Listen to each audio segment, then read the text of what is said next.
6 years ago I was diagnosed with HIV. 6 months ago I was diagnosed with cancer.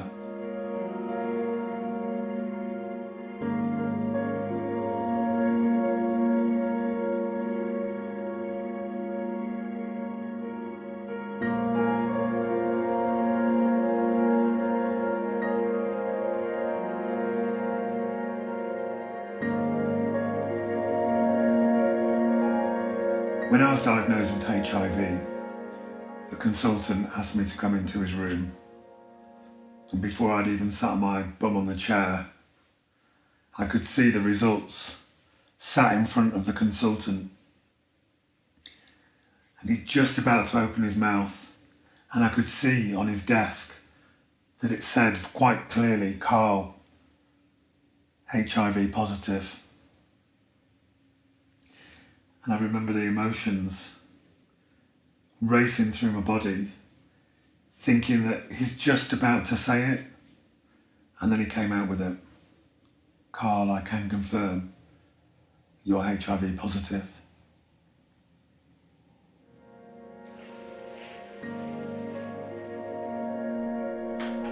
I was pretty shocked, and I think the main reason why I felt pretty shocked was, first of all, it was the first ever kind of major health condition that I'd had to deal with at the time of my life, 34.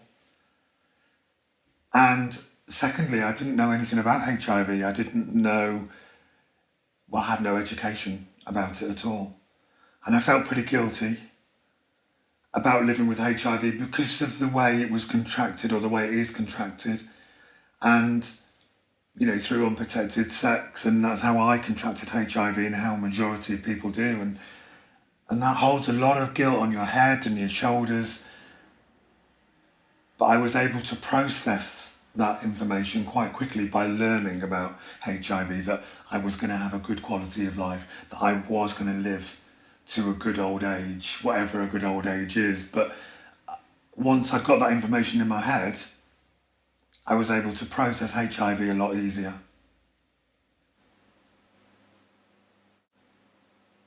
I'm really close with my mum and dad. I know I always have been, and I've always sort of been open and honest with them all the way through my life. And I thought it was, it's quite fair to tell them that I'm living with HIV. They needed to know.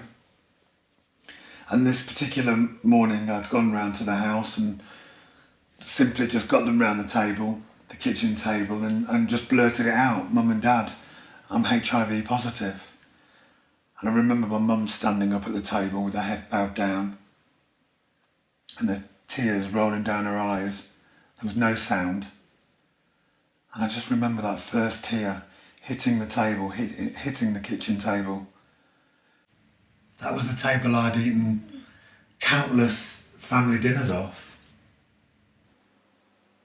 Really emotional morning for us all. And then I took one look at my dad. My dad looked at me in his eyes, and he just walked out of the room, went into the living room, stuck the telly on, and that was his way of dealing with his son's diagnosis. How I felt being told that I was living with HIV against the cancer,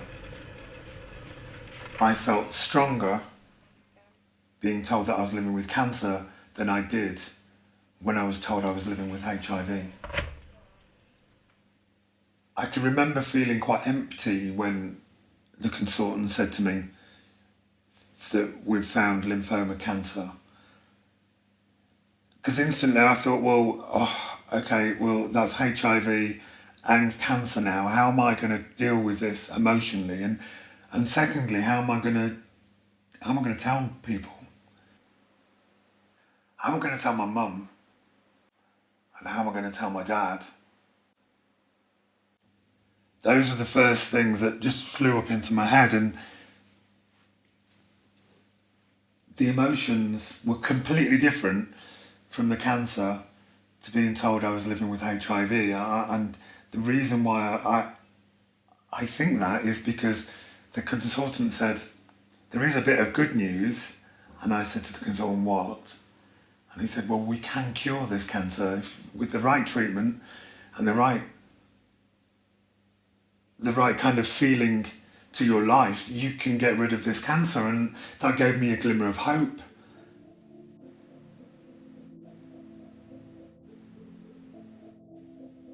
Going through what I know now about HIV and cancer, I think the stigma holds on both sides still. And HIV holds that kind of guilt. And I remember telling the first person, well, one of the first people that I told that I was living with HIV, and they said, well, how did you get HIV?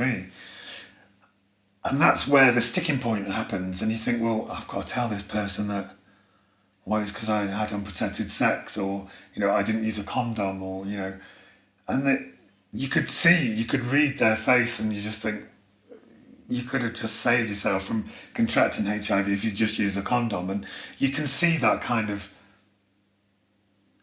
I don't know, kind of disgust in their face.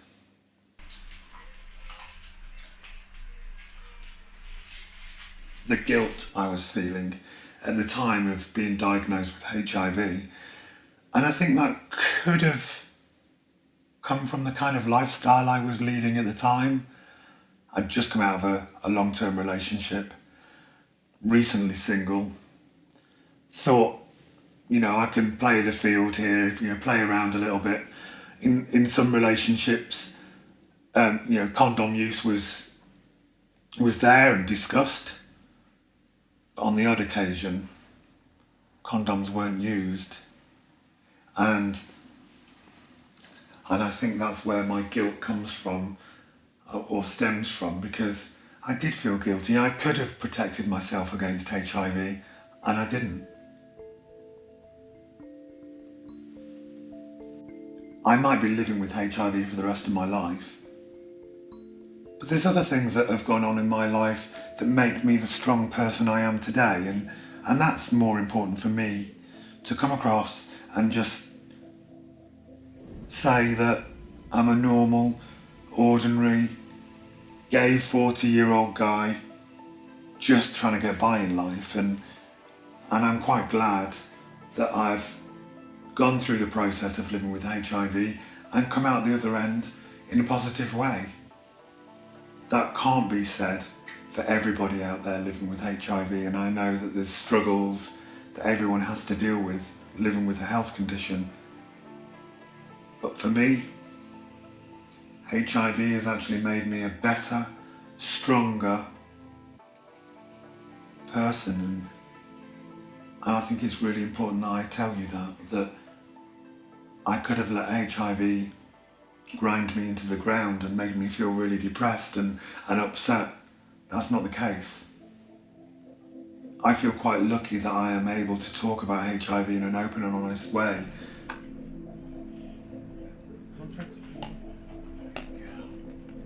There's a very long story that I could tell you about the Terrence Higgins Trust and how they've helped me through my journey, but the end of the story was they were there with me every step of the way. Mentally, physically, emotionally, and they also helped me financially as well. I was going through lots of troubles, but the Terrence Higgins Trust was the one for me that helped me through my diagnosis. The biggest question for me now is, would I have contracted cancer if I hadn't have contracted HIV? And that plays a lot in my mind. That if I had protected myself in the beginning from contracting HIV, would I have really gone down this journey into the cancer side? Because I don't think so. I really don't think so. And I ask my healthcare professionals all the time, is this something that I could have avoided? Could I have avoided the cancer? And they just don't know. So in my mind, I push it to one side and I just get on with it.